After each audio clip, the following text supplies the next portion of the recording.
ओम शांति।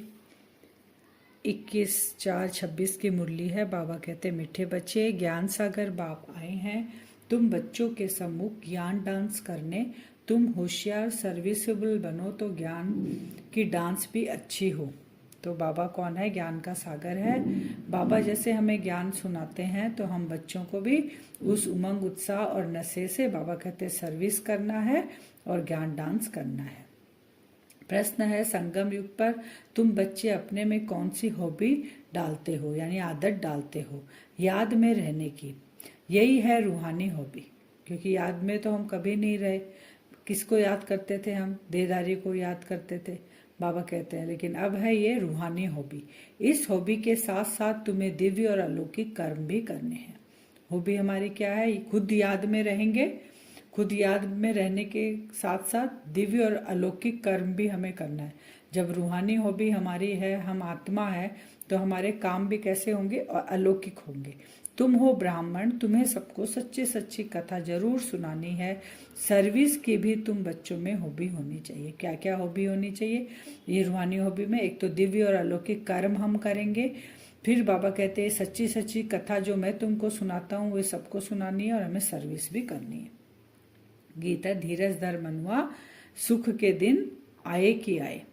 तो ओम शांति। जैसे कोई हॉस्पिटल में बीमार होते हैं, बाबा इस गीत से बता रहे हैं कि जैसे कोई हॉस्पिटल में बीमार होते हैं तो पेशेंट दुख से छूटने की आस रखते हैं। डॉक्टर से पूछते हैं क्या हाल है, कब यह बीमारी छूटेगी। तो वैसे हम भी बाबा को पूछते हैं। बाबा बोलते हैं ना, नई दुनिया आई कि आई, आई कि आई।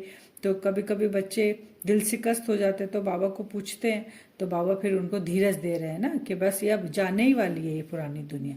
तो वैसे ही वो बीमार डॉक्टर को पूछते हैं कि कब हम बीमारी से छूटेंगे। तो वह तो सब है हद की बात, वो सब है हद की बात। यह है बेहद की बात। बाप आकर बच्चों को राय देते हैं। यह तो बच्चे जान चुके हैं कि बरोबर सुख और दुख का खेल है। बाबा ने हमको इतना पक्का कर दिया है कि ये तो हम जान चुके हैं कि ये जो चल रहा है हमारे साथ यह खेल है। यूं तो तुम बच्चों को सत्युग में जाने से भी जास्ती फायदा यहाँ है, क्योंकि जानते हो कि इस समय हम ईश्वरीय गोद में हैं, ईश्वरीय औलाद है। बाबा कहते सत्युग से जास्ती तुमको अभी फायदा है, क्योंकि अभी हम किसकी गोद में हैं? जो 5000 साल बाद जिस भगवान को हम आधा कल्प ढूंढे थे, उस भगवान की गोद में हम बाबा के बच्चे बैठे हैं। तो फायदा अभी है। इस समय हमारी बहुत ऊंचते ऊंच गुप्त महिमा है। मनुष्य मात्र बाप को यानी शिव ईश्वर भगवान भी कहते हैं, परंतु जानते नहीं, बुलाते रहते हैं। हम तो जान गए बाबा को, तो हम बाबा कहकर पुकारते हैं। वह जानते नहीं है लेकिन बुलाते हैं ऐसे शिव और ईश्वर नाम से। तो ड्रामा अनुसार ही ऐसा हुआ। ज्ञान और अज्ञान दिन और रात गाते भी आते हैं, परंतु तमो प्रधान बुद्धि ऐसे बन गए हैं जो अपने को तमो प्रधान समझते ही नहीं। किसकी तकदीर में बाप का वर्षा हो तब तो बुद्धि में बैठ सके। वो जो हद वाले हैं उनको आप कितना भी बोलेंगे कि अभी तमो प्रधान है, वो नहीं मानेंगे। एक तरफ बोल देंगे कि कोई गुजरा तो नरक से स्वर्गवासी हुआ, माने नरक है, लेकिन मानते नहीं है। वही बाबा कह रहे हैं, किसकी तकदीर में बाप का वर्षा हो तब तो बुद्धि में बैठ सके। तकदीर वालों के ही बुद्धि में ये ज्ञान बैठेगा। बच्चे जानते हैं कि हम बिल्कुल ही घोर अंधियारे में थे। हम जब बाबा आकर हमें ये परिचय दे रहे हैं, बाबा हमको जब अपनी हिस्ट्री बता रहे हैं, बाबा खुद का परिचय दे रहे हैं, तो हमको पता चल गया हम घोर अंधियारे में थे। अब बाप आया है तो कितना सोझरा मिला है। बाप जो नॉलेज समझाते हैं वह कोई भी वेद शास्त्र ग्रंथ आदि में नहीं है। अगर वह सब होती तो फिर इतना पता नहीं होता ना, फिर बाबा भी नहीं आता, हम बाप को इतना पुकारते भी नहीं दुखी होके। तो वह भी बाप सिद्ध कर बताते हैं। तुम बच्चों को रचता और रचना के आदि मध्य अंत की रोशनी देता हूँ, वह फिर प्राय लोप हो जाती है। बाबा अभी हमें रोशनी दे रहे हैं। जो ज्ञान हमें अभी बाबा दे रहे हैं किसका? रचता का, खुद का, हम रचना का, आदि मध्य अंत का। बाबा कहते हैं सारा लोप हो जाएगा जब हम सत्युग में चले जाएंगे। मेरे बिगर फिर किसी को ज्ञान मिल न सके, और बाबा के बिगर ये ज्ञान जो है किसी को भी नहीं मिलेगा। किसका? आदि मध्य अंत का, रचता और रचना का। फिर ये ज्ञान प्राय लोप हो जाता है। समझ में आता है कि कलयुग पास्ट हुआ, फिर 5000 वर्ष बाद रिपीट होगा। यह है नई बात, यह तो शास्त्रों में है नहीं। जैसे ही ये कल्प चल रहा है, अभी बाबा हमें समझा रहे हैं, फिर ये ज्ञान लुप्त हो जाएगा, फिर हम वापस आएंगे कलयुग एंड फिर बाबा आएंगे। ये 5000 साल का चक्र बाबा बोलते हैं फिरता रहता है। बाबा कहते हैं ये बातें कोई भी शास्त्रों में नहीं है। बाप तो यह नॉलेज सभी को एक जैसी पढ़ाते हैं, परंतु धारणाओं में नंबरवार है। कोई अच्छे सर्विसेबल बच्चे आते हैं तो बाबा का डांस भी ऐसा चलता है। जैसे भाई बाबा एक एग्जाम्पल दे रहे हैं, भाई सामने अगर सम्मुख अगर बहुत चात्रक होके बाबा के बच्चे बैठेंगे, ज्ञान को हप करेंगे, तो बाबा तो टीचर भी है ना, तो टीचर उतने ही उमंग उत्साह से फिर हमें पढ़ाएगा। तो बाबा एक एग्जाम्पल दे रहे हैं, जैसे डांसिंग गर्ल के आगे देखने वाले बहुत शौकीन होते हैं तो वह भी खूब खुशी से बहुत अच्छा डांस करती है, बाबा कहते हैं। तो वैसे ही बाबा के सम्मुख जो बच्चे बैठते हैं तो बाबा उनको ज्ञान की अच्छी अच्छी गुह्य बातें बताते हैं। तो फिर बाबा कहते हैं, तुम जानते हो कि कल्प पहले माफिक बाप आते हैं, आकर बच्चों को सब राज खोल कर बताते हैं। ये कल्प कल्प नूद हो गया हमारा पाठ। कहते हैं कि मैं भी बंधन में बंधा हुआ हूँ। शिव बाबा भी कहते हैं मैं भी इसके पहले नहीं आ सकता हूँ, तुम जितना भी पुकारो द्वापर से मैं बीच में नहीं आ सकता। हर एक इस ड्रामा के बंधन में बंधा हुआ है। जो कुछ सतयुग में हुआ था वही फिर होगा। कितनी अनेक प्रकार की योनियां हैं, सतयुग में इतनी योनियां थोड़े ही होगी। बाबा कहते हैं अभी तो कितनी योनियां हैं, बोलते हैं ना 84 लाख योनियां, लेकिन सतयुग में बाबा बोलते हैं सारी योनियां। योनियां का मतलब जानवर, पक्षी, जल के प्राणी, आसमान में जो उड़ते हैं वो सबको लेकर वैरायटी। तो बाबा कहते हैं सारी वैरायटी जो कलयुग एंड में सारी नहीं जाती हैं, कुछ होती है। कहाँ? सतयुग में। फिर बाबा कहते हैं उन देवी देवताओं को कहते ही हैं भगवान भगवती। सतयुग में जो देवी देवता उनका नाम क्या है? भगवान भगवती, क्योंकि भगवान द्वारा उनको ये पद मिला है। और कोई खंड में कभी भी किसी को गॉड गॉडेज कह नहीं सकते। वह देवताएं जरूर हेवन में राज्य करते थे। उनका देखो गायन कितना है, उनका गायन कितना है। संगम पर तैयार हुए, सतयुग में उन्होंने आधा कल्प सुख भोगा, द्वापर से उनका गायन अभी तक चल रहा और भक्ति बढ़ती जा रही है। तो बाप तो कहते हैं कि बच्चों को कोई भी ग्रहचारी तूफान आदि न आए। बाबा की क्या इच्छा है कि मेरे बच्चे को कोई भी तूफान और ग्रहचारी नहीं आए। माया अच्छे अच्छे बच्चे को गिरा देती है तो बाप धीरज देते रहते हैं।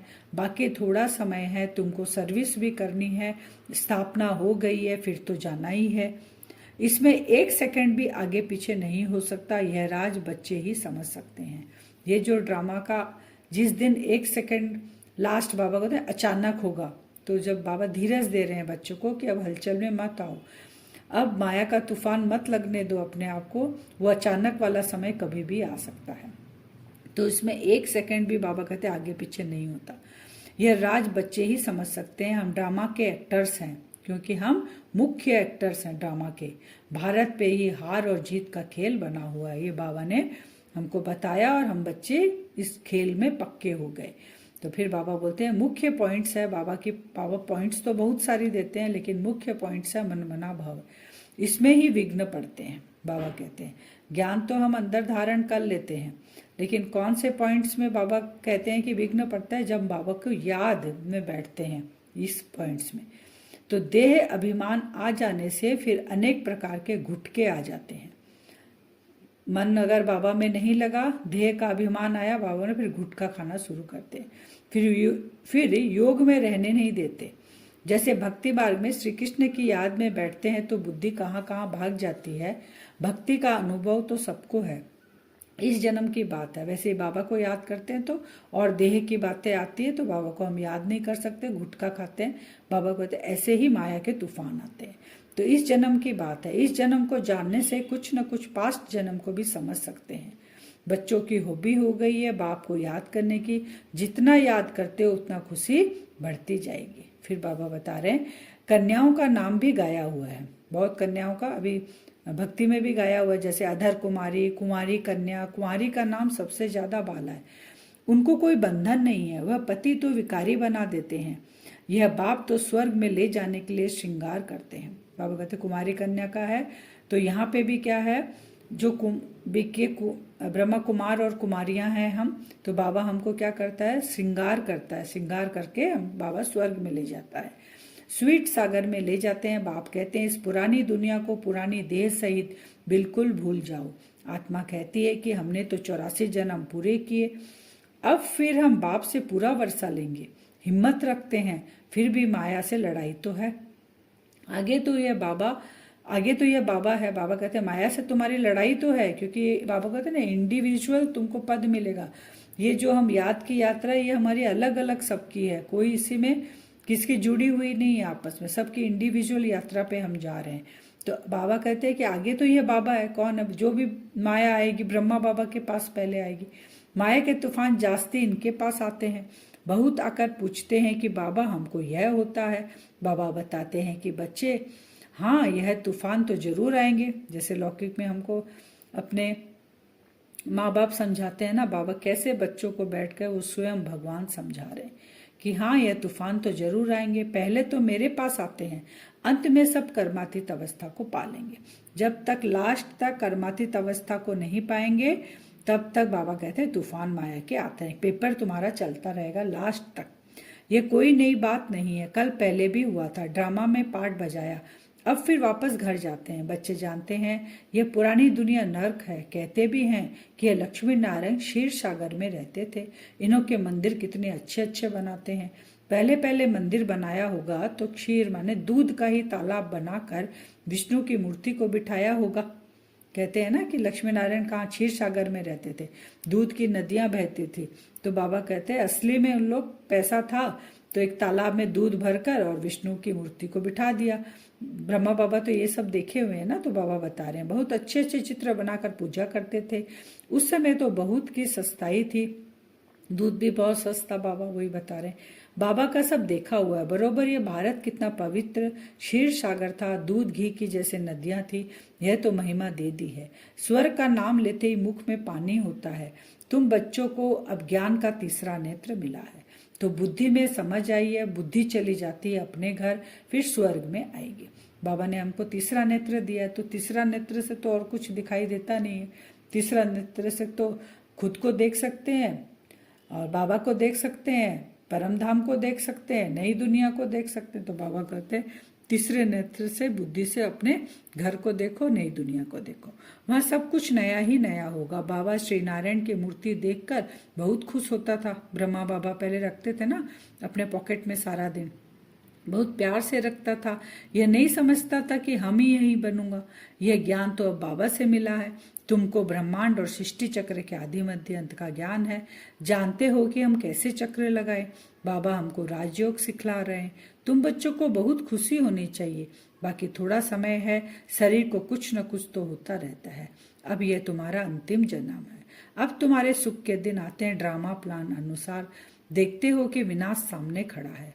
तुमको तीसरा नेत्र मिला है, मूल वतन, सूक्ष्म वतन, स्थूल वतन को अच्छी रीति जानते हो। तीसरे नेत्र से ये 3 वतन को हम देखेंगे सारा दिन, और स्थूल नेत्रों से यहाँ का देखते हुए भी नहीं देखेंगे।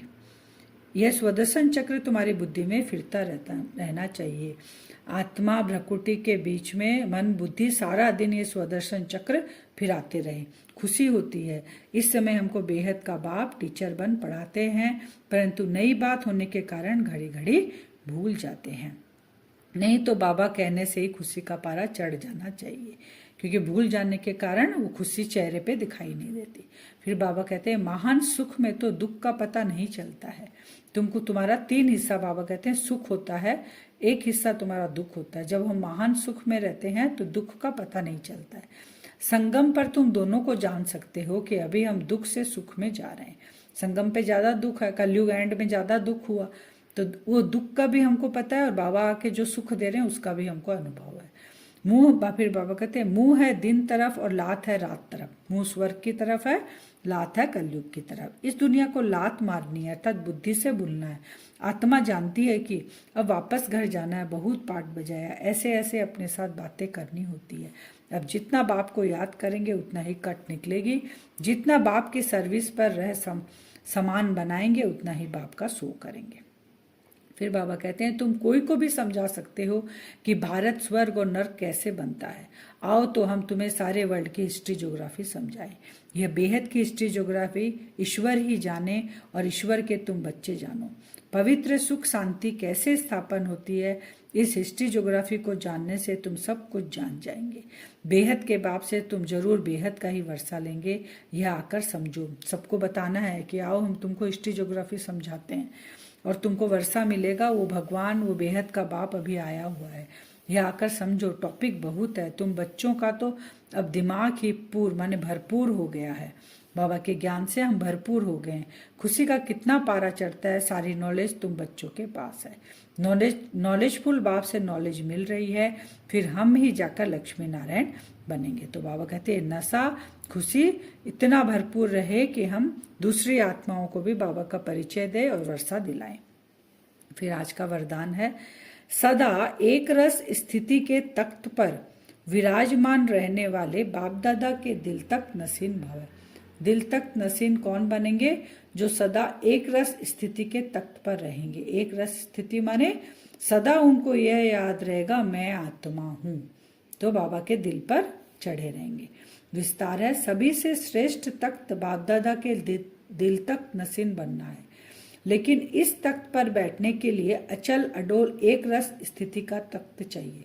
अगर इस स्थिति के तख्त पर स्थित नहीं हो पाते तो बाप दादा के दिल रूपी तख्त पर स्थित नहीं हो सकते। इसके लिए अपने भ्रकुटी के तख्त पर अकाल मूर्त बन स्थित हो जाओ। इस तख्त से बार बार डगमग न हो तो बाप दादा के दिल तख्त पर विराजमान हो सकेंगे। बाबा कहते हैं अगर तुम तख्त पर बैठे रहे, मैं आत्मा हूं, भ्रकुटी सिंहासन पर बैठकर अचल अडोल और एक रस स्थिति हो तुम्हारी। एक के रस में तुम खोई रहो और बिना हलचल के तुम बैठी रहो। पेपर आया हम हिले, फिर देह का बहाना आया, फिर उसके तरफ नजर गई, दृष्टि गई, वृत्ति, ऐसा नहीं। तो बाबा कहते हैं फिर तुम मेरे दिल तख्त पर बैठ जाओगे। क्योंकि जो तख्त पर बैठता है ना, जो सिंहासन पर बैठता है, तख्त पर बैठकर ही जो ऑर्डर देता ना, उसका ही ऑर्डर माना जाता है। अगर हमारा तख्त हिलता रहेगा तो वो देखने में थोड़ी अच्छा लगेगा। तो इसीलिए बाबा कहते हैं अपने तख्त पर विराजमान रहो। कैसे? अचल अडोल एक रस, तब बाबा के हम दिल तख्त में विराजमान होंगे। स्लोगन है, शुभ चिंतन द्वारा नेगेटिव को पॉजिटिव में परिवर्तन करो। नेगेटिव सारा दिन जितना भी आए, शुभ चिंतन बनना है खुद के लिए। अच्छे अच्छे पॉइंट्स मुरली की रिवाइज करनी है, उसको पॉजिटिव में परिवर्तन करना। अगर इसको लंबा खींच देंगे तो फिर पॉजिटिव में परिवर्तन करने में समय लगेगा। अव्यक्त इशारा, महान बनने के लिए मधुरता और नम्रता का गुण धारण करो। ब्रह्मा बाप अपने हर बच्चे के चेहरे पर एक तो सदा रूहानियत की मुस्कुराहट देखना चाहते हैं और दूसरा मुख से सदा मधुर बोल सुनना चाहते हैं। एक शब्द भी मधुरता के बिना नहीं हो।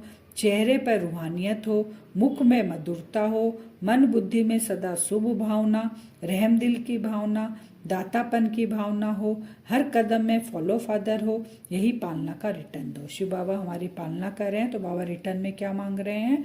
मुख में सदा मीठे बोल हो, चेहरा रूहानियत से मुस्कुराता हुआ हो। बाबा कहते हैं मन बुद्धि में सबके लिए शुभ भावना, रहम दिल, दाता की भावना हो और फॉलो फादर हो, तभी हम बाबा को पालना का रिटर्न दे सकते हैं। अब हम वरदान से योग करेंगे 2-3 मिनट। अश्रेष्ठ स्थिति में हमको बैठना है। अपने आप को देखें, एक बहुत ऊंची पहाड़ी पर ले जाए, एकदम एकांत, वहां कोई नहीं उस पहाड़ी पर। अपने को वहां बिठाएं।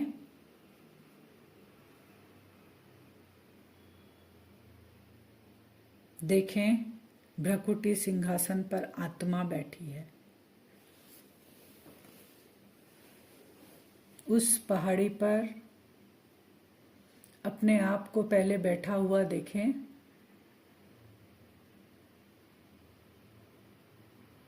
इस ब्राह्मण शरीर से मैं आत्मा साथ में कंबाइंड हूँ। बहुत ऊंची पहाड़ी पर बैठे हैं हम। स्वरूप अपना इस यही ब्राह्मण स्वरूप है, क्योंकि इसी में हमें प्रैक्टिस करनी है अचल अडोल और एक रस की। भ्रकुटी में आत्मा चमक रही है। उस एक के रस में मन बुद्धि को एकाग्र करें। बाबा से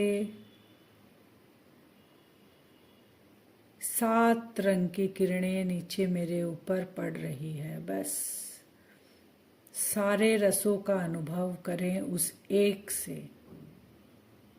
परमधाम से 7 रंग की किरणें निकलकर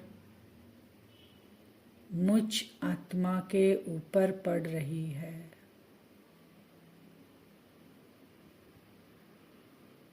बाबा से सारे रसों की प्राप्ति हो रही है। मैं आत्मा संतुष्ट मणि हूँ। अप्राप्त कोई वस्तु नहीं मुझ आत्मा के पास। सब चीज की प्राप्ति बाबा मुझे दे रहे हैं। मैं आत्मा एकदम अचल और अडोल। मन और बुद्धि से विजुअलाइज करें, ये पक्का संकल्प करें। अचल अडोल आत्मा।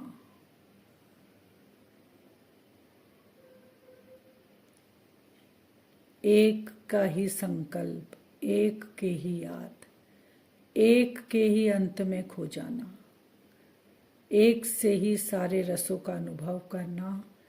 7 रंग की किरणें मुझ आत्मा पर पड़ रही है। बहुत ऊंची पहाड़ी पर मैं बैठा हूं।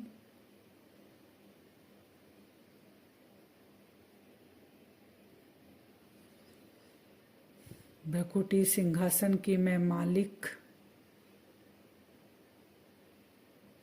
शिव बाबा के दिल तख्त नसीन में आत्मा। बाबा के दिल में भी विराजमान हूं।